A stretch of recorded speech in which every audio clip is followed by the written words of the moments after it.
দুদকের মতো প্রতিষ্ঠান অনতিবিলম্বে পুনর্গঠন করা উচিত, এই বিষয়টি আমি মাননীয় প্রধানমন্ত্রীর দৃষ্টি আকর্ষণ করেছি। প্রধানমন্ত্রীর সাথে যে দুইটা বিষয় নিয়ে আলোচনা হয়েছে। প্রথমটি হচ্ছে যে নির্বাচিত সরকারের যে নির্বাচনী ইশতেহার এবং এর আগের ৩১ দফা এবং জুলাই সনদ, এর মধ্যে মূলত সুশাসন এবং দুর্নীতি প্রতিরোধক বিষয়ক যে বিষয়, যে অঙ্গীকারগুলো আছে, যে প্রত্যয়গুলো আছে, ঘোষণাগুলো আছে, সেগুলো বাস্তবায়নের লক্ষ্যে কি সরকারের কী করণীয় সেই বিষয়ে টিআইবির বেশ কিছু পরামর্শ সংশ্লিষ্ট সম্পর্কিত ডকুমেন্ট ইতিমধ্যে আমরা সরকারের কাছে প্রেরণ করেছিলাম।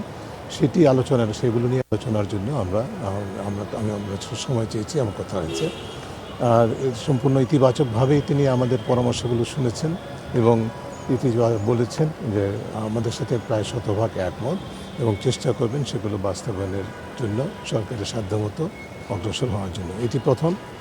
আর দ্বিতীয় হচ্ছে যে একটি বিশ্বব্যাপী একটি আন্তর্জাতিক দুর্নীতি বিরোধী কনফারেন্স হয় প্রতি 2 বছর পর পর। এবছর হচ্ছে ডমিনিকান রিপাবলিক, দক্ষিণ আমেরিকাতে 2 বছর পর পর হয়। এটি এর আগে এশিয়াতে 3টি দেশে মাত্র হয়েছে, মালয়েশিয়া, থাইল্যান্ড এবং কোরিয়া। যারা এই কনফারেন্সটি আয়োজন করে এবং আমরা টিআইবির পক্ষ থেকে আমরা মনে করেছি সরকারের বাংলাদেশের জন্য এটা একটা উপযুক্ত সময় যে 2028-এর যে কনফারেন্সটি হবে, আন্তর্জাতিক দুর্নীতি বিরোধী কনফারেন্স, সেটি বাংলাদেশে হোস্ট করা উচিত আমি টিআইবি মনে করি।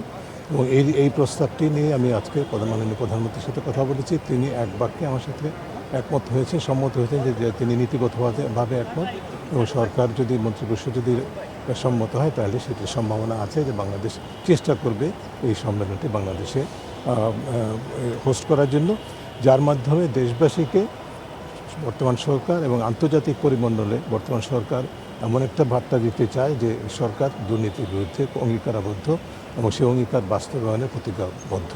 এই বিষয়ে দুটি আলোচনা হয়েছে, এটুকুই আপনাদের বলতে পারি। দুদকে আমরা দেখছি যে চেয়ারম্যান, কমিশনাররা নেতৃত্ব শূন্য, এই ধরনের স্পেসিফিক বিষয়ে সুনির্দিষ্ট বিষয়ে আলোচনা হয় নাই, তবে দুদকের মতো প্রতিষ্ঠান অনতিবিলম্বে পুনর্গঠন করা উচিত, এই বিষয়টি আমি মাননীয় প্রধানমন্ত্রীর দৃষ্টি আকর্ষণ করেছি।